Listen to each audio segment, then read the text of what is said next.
Alright, so we all know this by now, but A24 has the absolute best colors when it comes to movies. There is honestly just no competition whatsoever. And if you don't know what A24 is and you're like, what are you talking about? A24 is a movie production company that is honestly made their way to the top recently. And if you don't know other movie production companies, we're talking 21st Century, Paramount, Illumination, and all that kind of stuff, Disney as well. A24 has made their way to the top, and let's break down why their color grading is so good and how you guys can color your footage like A24 movies. Let's hop right into it. So inside of Photoshop here, I have a bunch of screen grabs from various A24 movies. I actually just watched Iron Claw. This movie was phenomenal. If you guys haven't seen it and you're a film nerd, definitely watch it. Or if you just appreciate good color grading, good filmmaking, just good filmmaking in general, watch this movie or any of their movies. Anyways, all their color grading is very, very good. And it isn't just the color grading that's amazing, it's also the lighting and the camera that's paired with it. So I'm going to give you guys some lighting tips as well as some color grading tips. So we're going to first start off inside of Premiere Pro here. I have a bunch of different footage that we're going to be coloring to look like A24 movies.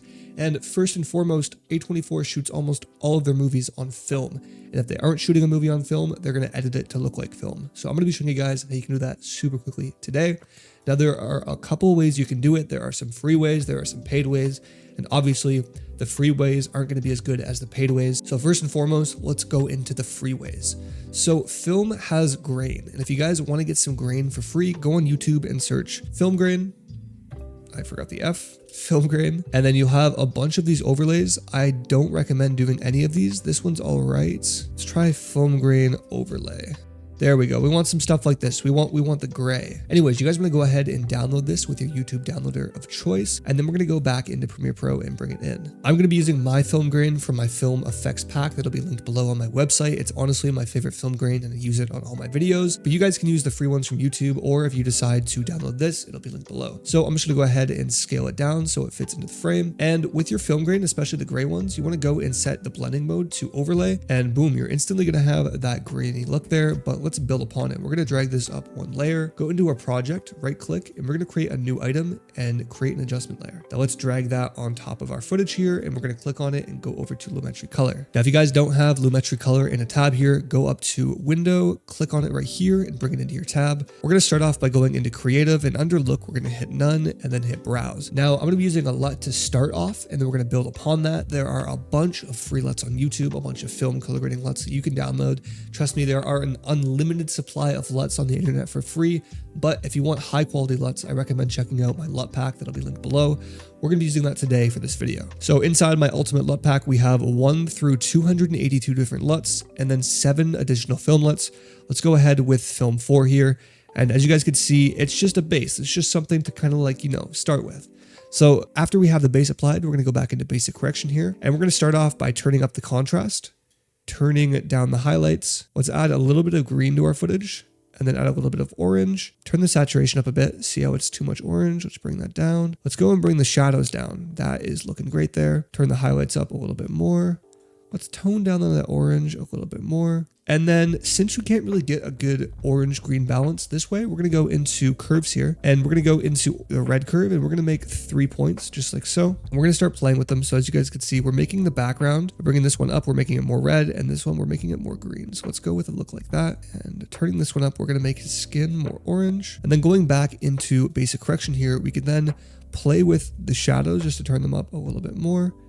And then just the overall exposure, maybe not. There we go. I think that looks great there, guys. If we compare what we had originally to this right here, I think that looks absolutely incredible, and it is a great film look. Honestly, this one reminds me of this one a lot, where the background is green, but the main character here has a little bit of an orange tint on them. So we have a great look here, and if you guys do want to expand on that orange tint a little bit more, what you can actually do is just go ahead and turn it up here, or you can key out your character, duplicate an adjustment layer, and turn it up on there.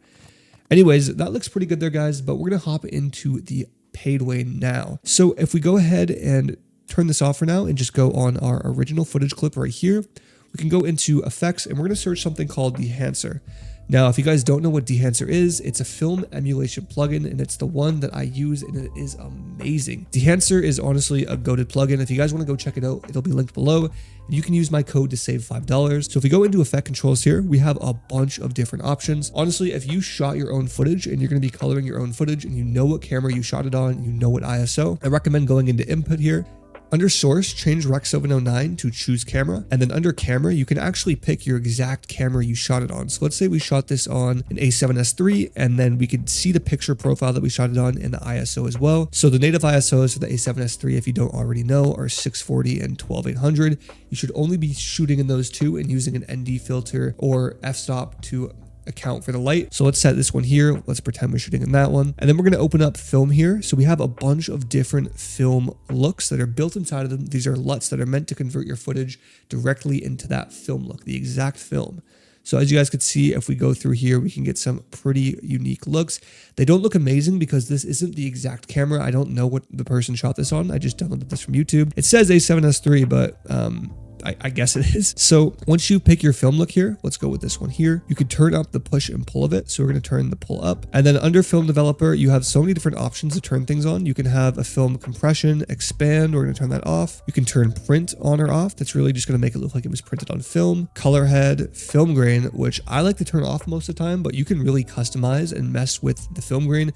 You can mess with it in the shadows, midtones, and highlights, which is really nice. And we have my two favorite, halation and bloom. Well, if you guys don't know what halation and bloom are, if you pay attention to the lights in the background, they're going to start glowing when I turn a bloom on.